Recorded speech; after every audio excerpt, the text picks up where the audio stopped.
Morning बच्चों, आपने देखा कि इम्पोर्ट डिसिप्लिन का नतीजा काफी हद तक हमारे सामने है। आज गिनती के 5-6 बच्चे लेट हैं। पहले दिन कितने थे? More than 40 students were late, but today only 5। Okay, so in this manner you will improve a lot. बहुत तरक्की करोगे डिसिप्लिन में आके। ओके, मैं आपको बताना चाहता हूं कि नेचर क्या है, कुदरत। हमें ये जो आप पक्षियों की आवाजें सुन रहे हैं, ये नेचर, कुदरत। देखिए, कुदरत हमें क्या कुछ नहीं देती। फल, सब्जियां, दुनिया भर के फल हैं, एक से बढ़ के एक फल है। केले, सेब, संतरे, अनार, चीकू, कितनी सारी चीजें हैं। नेचुरल है ये सब। गाय का दूध, भैंस का दूध, ये सब नेचुरल है। लेकिन उसके बावजूद भी इंसान अंडे खाता है, उसके बावजूद भी मीट मांस खाता है ना। लेकिन ये अच्छी बात नहीं है। जीवों को मार के नहीं खाना चाहिए, क्योंकि जीवों में भी ऐसी ही जान है जैसी हमारे अंदर है। अब जो ये नेचर की मैं बात बता रहा हूं कि नेचुरल क्या है, देखिए, हम सब कुदरत के ऊपर निर्भर करते हैं, पूरी तरीके से कुदरत के ऊपर निर्भर है। आपको पता है कि we have more than 80% water. हमारी बॉडी जो है, हमारे पूरे शरीर के अंदर 80% तो पानी है। क्या है? पानी। पानी से बनी है। अगर पानी हम नहीं पिएंगे तो हम जल्दी ही मर जाएंगे। ओके, देखा है ना कि हम एक बार को खाना बर्दाश्त कर सकते हैं, मतलब भूख लग रही है तो खाना ना मिले ये चीज बर्दाश्त हो जाती है, लेकिन अगर पानी ना मिले ये चीज बर्दाश्त नहीं होती, बिल्कुल नहीं होती। अच्छा, एक बात बताओ, कुदरत हमारे साथ है हर पल, हर वक्त। कैसे कह सकते हैं हम ये? आप सांसें लेते हो? लेते नहीं है। सांस तो हमारी ऑटोमेटिक चलती है नहीं चलती? कभी सुना है कि एक आदमी, फला आदमी सांस लेना भूल गया और इसलिए वो मर गया? नहीं, कभी नहीं सुना। पलक हम झपकते हैं, हर पल के झपकते हैं। जैसे आंखों में ठंडी हवा आती है, झपकते हैं। क्या हमें पलक झपकना याद रहता है कि अब हमें पलक झपकनी है? बहुत देर हो गई, हाँ अब हमें झपकनी है? नहीं, ये ऑटोमेटिक है। ये सब कुछ कुदरती है और सब अपने आप चलता रहता है। तो कुदरत से हमें प्यार करना चाहिए। कभी आपने देखा है, आप लोगों का कभी मूड हुआ, जैसे पार्क में गए या कहीं बाग के अंदर हो, तो वहां पक्षियों को चहचहाते हुए देखा है? कबूतर है या कोई तोता है पेड़ के ऊपर बैठा हुआ, कितने ध्यान से देखते हैं उसको। चींटियों को देखते हैं, चींटी दीवार के ऊपर चढ़ रही है, गिर रही है, चढ़ रही है, गिर रही है। और चींटियों को आपने देखा होगा, अपने से भी ज्यादा वजन उठा के चलती है नहीं? तो कुदरत से हमें बहुत कुछ सीखने की जरूरत है। कुदरत की ही एक बात बताता हूं मैं। बिल गेट्स, दुनिया का सबसे अमीर आदमी, बीमार हो गया और इतना बीमार हुआ कि उसका इलाज कहीं नहीं हो पाया। बड़े बड़े हॉस्पिटल में दिखाया, उसके पास तो किसी चीज की कमी नहीं थी, पैसा बहुत था, सब जगह दिखाया, लेकिन उसका इलाज नहीं हुआ। अंत में किसी दोस्त ने बताया कि भाई तुम ऐसा करो, भारत जाओ, इंडिया जाओ, और इंडिया में बड़े बड़े ऋषि मुनि हैं, वहां किसी ऋषि मुनि से जाके बात करो। बिल क्लिंटन भारत में आया और एक ऋषि देखे, मुनि से बात की कि मुनिवर, मैं बहुत परेशान हूं और मेरी बीमारी का उपाय क्या है? मुनि ने कहा तुम ऐसा करो, दान देना शुरू कर दो। कहता दान देना? दान का बीमारी से क्या मतलब है? अब दान देना शुरू कर दो, फिर देखो। अब वो वापस चला गया अपने देश, जाके अपने दोस्तों से कहता है कि वहां पर मुझे ऋषि मुनि ने क्या बताया कि दान देना शुरू कर दो। भला दान देने से क्या होगा? सब हंसने लगे। उसके एक दोस्त ने कहा भाई ऐसा है, जब उन्होंने कहा है तो बात मानने में क्या हर्ज है, करके देखो। उसे दान देना शुरू कर दिया। आज उस बिल गेट्स के नाम से बहुत सारे चैरिटेबल ट्रस्ट बने हुए हैं। दान देना शुरू कर दिया। जब दान देना शुरू कर दिया तो उसकी सेहत में इंप्रूवमेंट होने लगा, स्वास्थ्य उसका सुधरने लगा और धीरे धीरे बिल्कुल ठीक हो गया। तो बताइए कैसे ठीक हुआ? क्योंकि जब हम, ये नेचुरल है, जब हम दूसरों के बारे में सोचते हैं, जिस पल हम दूसरों के बारे में सोचते हैं, आपने कभी ये महसूस किया है कि हमें फीलिंग कितनी अच्छी आती है? जैसे कोई दरवाजे पे हमारे भिखारी आया है और वो भूखा है, हमने उसे खाना खिला दिया, तो खाना खिलाने के बाद मन कितना प्रसन्न होता है, अंदर से फीलिंग्स आती है। आइए कभी आपके अंदर, हाथ खड़े करो, कितने बच्चों के अंदर आई है? और जिन्होंने हाथ नहीं खड़े किए, इसका मतलब उन्होंने जिंदगी में कभी दान ही नहीं दिया। बेटा देखो, गरीब की मदद करके देखो, कोई भूखा है, हैं, कोई बुजुर्ग है, उनकी मदद करके देखो, बड़ा अच्छा लगेगा, अंदर से फीलिंग्स अच्छी आएगी, क्योंकि हम सब कुदरत के ही हिस्से हैं, नेचर के ही पार्ट है। और जितना हम कुदरत के नजदीक रहेंगे, पहले आपने देखा था छोटे छोटे बच्चे बीमार नहीं होते थे, आज तो छोटे छोटे बच्चों को खांसी, जुकाम, बुखार, कोरोना तक, क्यों इतनी बीमारियां लगी बच्चों को? बीमारी लगने की वजह है आज हमारे समाज में पॉली बैग्स आ गए, पॉलीथीन, नमक, तेल, चीनी, साबुन, घी, कुछ भी लेने जाते हैं पॉली बैग में लेके आते हैं। ये पॉली बैग्स कितना कूड़ा इकट्ठा करते हैं, आपने देखा है ना? पल्ला के अंदर, पूरे फरीदाबाद के अंदर कितना कचरा है, दुनिया भर का कचरा भरा पड़ा है। क्यों है? क्योंकि पन्नी की वजह से, गुटके वगैरह के जो पाउच होते हैं उनकी वजह से। और जितने भी हमारे ईटेबल्स, जितने भी आते हैं खाने की सामग्री, चीनी, नमक, तेल, दाल, वो पैकेट में नहीं आती, पहले कागज के पैकेटों में आती थी, और अब सारी की सारी पॉलीथीन में आती है। इस वजह से इतनी गंदगी हुई पड़ी है। इस गंदगी का क्या समाधान है? हालांकि डिस्पोजल निकाला है, आपने देखा होगा शमशान घाट के पास में, वहां पर एक डिस्पोजल लगाया है इन्होंने कि जो कूड़े को ले जाती है गाड़ियां और डिस्पोज करना शुरू कर देती है। लेकिन ये भारत है, यहाँ पर इंप्रूवमेंट एक दिन में नहीं आता। आपने देखा जापान के अंदर पुल गिनती के 3 या 4 दिन के अंदर बनके तैयार हो जाता है। और जापान में अभी आपने सुना ये जो युद्ध होने वाला था, लेकिन होते होते टल गया। रशिया ने यूक्रेन के ऊपर हमला किया, क्योंकि यूक्रेन पहले रशिया का ही हिस्सा था। अब रशिया ने उसके ऊपर बैन लगाया कि आप नाटो के मेंबर नहीं बनेंगे, लेकिन उन्होंने फिर भी अप्लाई किया नाटो के मेंबर बनने के लिए। तो यूक्रेन पे इसलिए हमला हुआ। अमेरिका ने पहले गीदड़ भभकी दी कि हम भी रूस के ऊपर आक्रमण करेंगे और रूस को पूरा नेस्तनाबूद कर देंगे, लेकिन बाद में अमेरिका डर गया और उसने कहा ठीक है, हम आक्रमण नहीं करेंगे। ओके, तो रूस को क्या चाहिए? रूस को सिर्फ यूक्रेन वापस चाहिए। अब ये युद्ध काफी हद तक टल गया।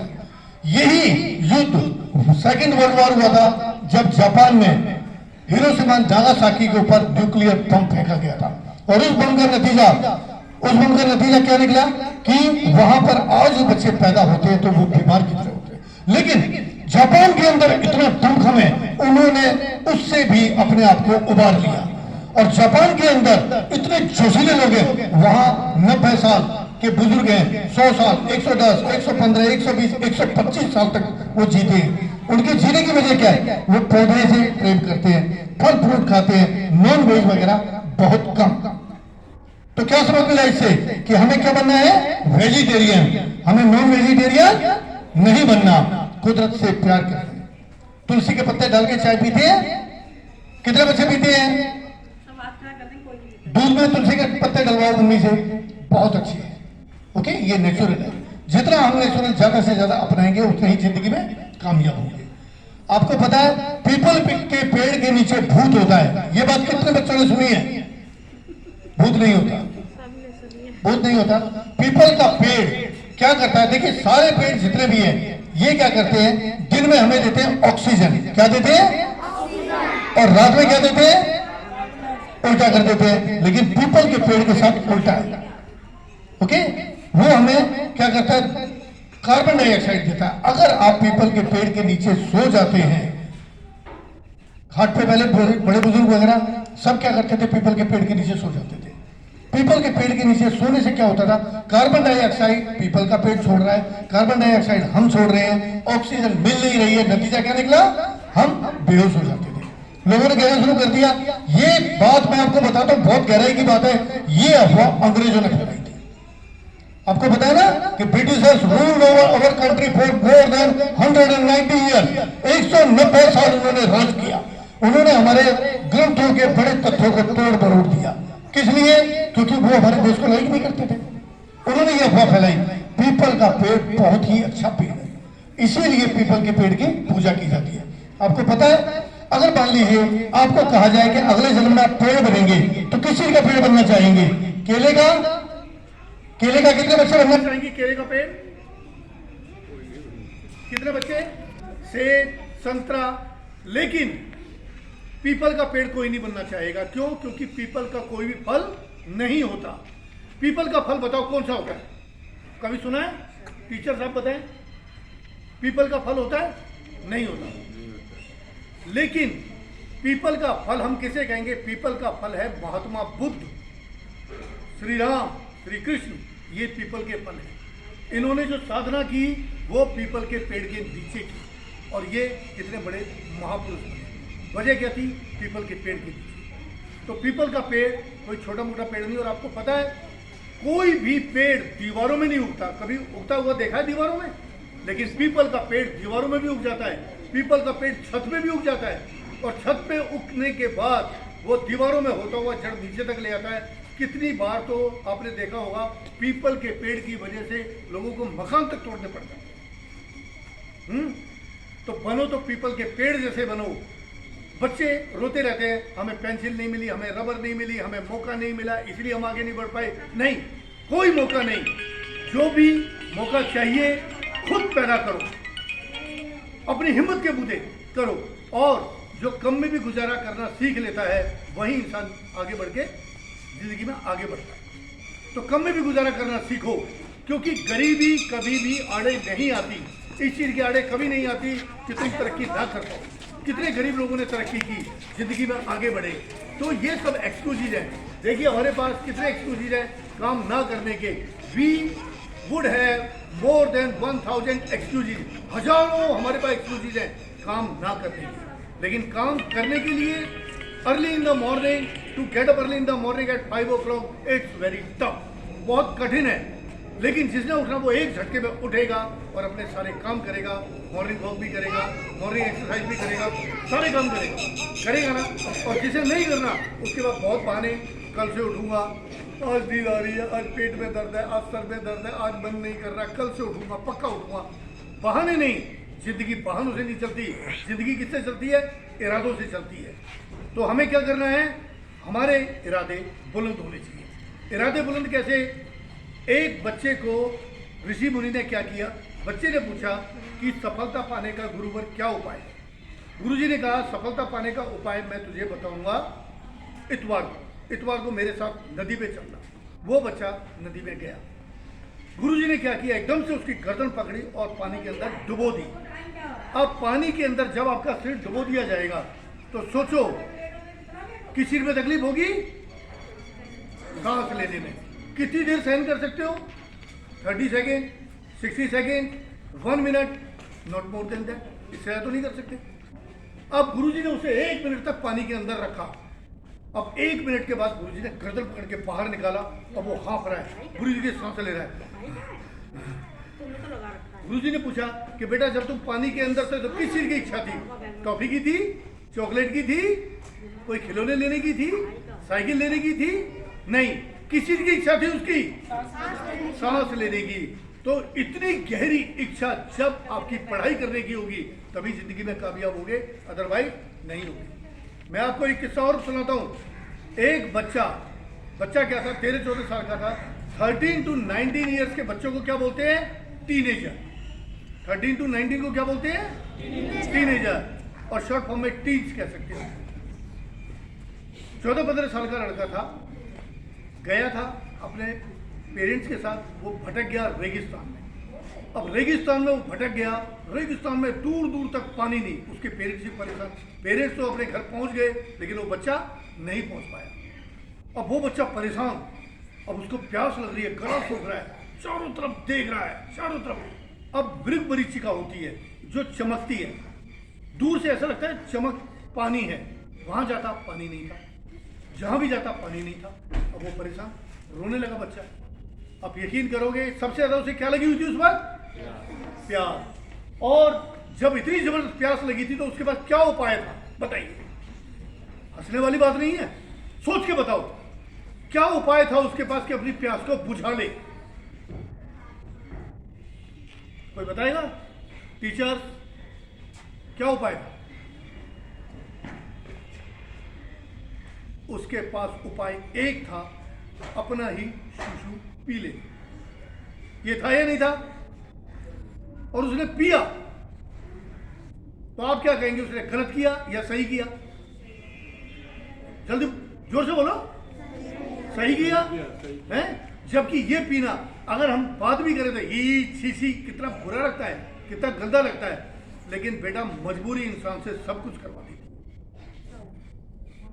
तो हम कल को इतना मजबूर ना हो कुछ भी करने के लिए, तो उससे पहले ही हम समझ जाएं और जिंदगी का सबक लें और जिंदगी में आगे बढ़ें। गरीबी बेटा बहुत बुरी चीज होती है, गरीबी सब कुछ करवा देती है इंसान से।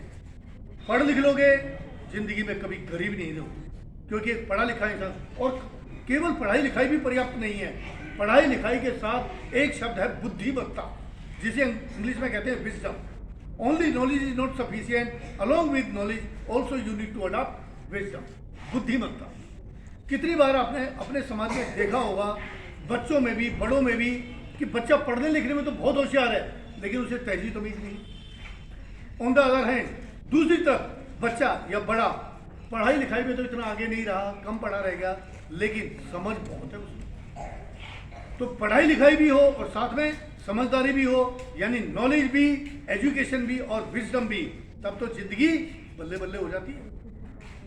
आज हमारे देश में हम कहते हैं कि बेरोजगारी है, काम धंधे नहीं है। कहाँ बेरोजगारी है? नहीं है। कोरोना के बाद ही बेरोजगारी नहीं है। मेरी बात को यस करोगे, नो करोगे?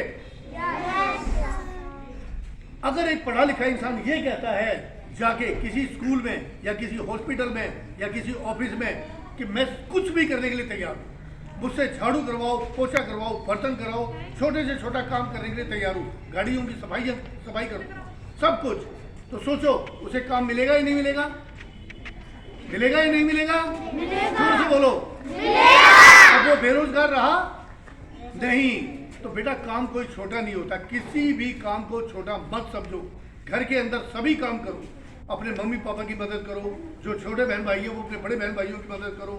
ओके, संभल जाओगे। अभी से फाउंडेशन अच्छी बनेगी, तुम्हारा जीवन अच्छा बनेगा और तुम जीवन में सफल हो जाओगे। तो मैं उम्मीद करता हूँ कि सारे बच्चे मेहनत करेंगे, ईमानदारी से, लगन से, किसी काम को छोटा नहीं समझेंगे। Yes no?